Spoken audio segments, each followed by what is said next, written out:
Good afternoon, good evening. My name is Gordon Hatcher, and I am a practitioner of breakthrough project management techniques.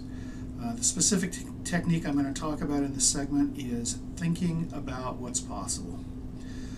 What's possible is really important.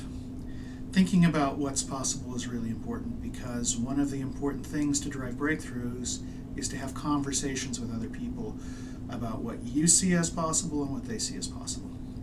So let's talk about how you figure out what's possible.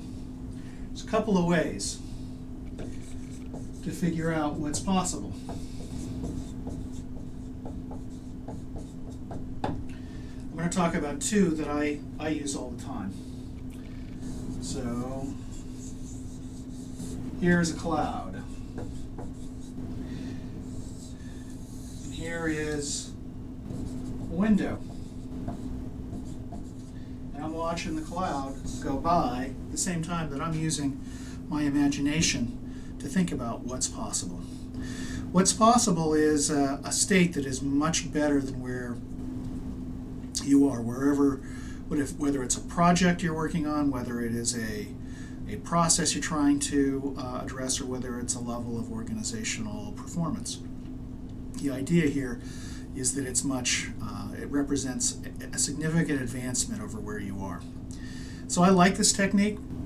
I oftentimes think about what Einstein said about imagination. Einstein said, imagination is more important than knowledge. And clearly one of the most important tools that I have to think about what's possible is my imagination. Now it's true, it's kind of a fuzzy thing I've described there. So there is also a more deterministic approach that I often use to think about what's possible. And that technique I'll refer to as the limits of physics.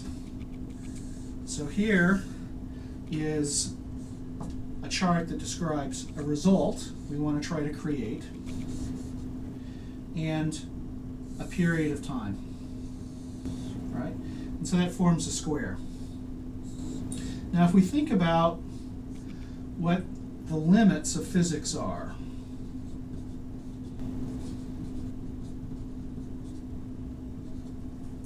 the limits of physics, in the context of a car, it might be how fast a car could go for a given amount of power and a given air density.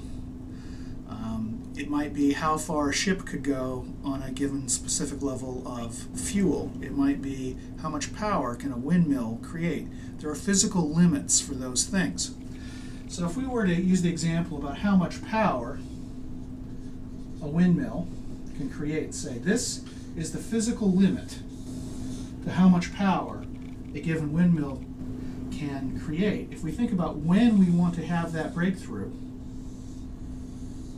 we get right up here up against the limit of what's physically possible.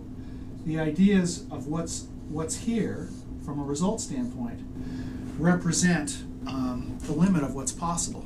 And those are all things that are good to achieve. So if you think about the limit of what's possible, those are usually good things to shoot for and discuss with other people.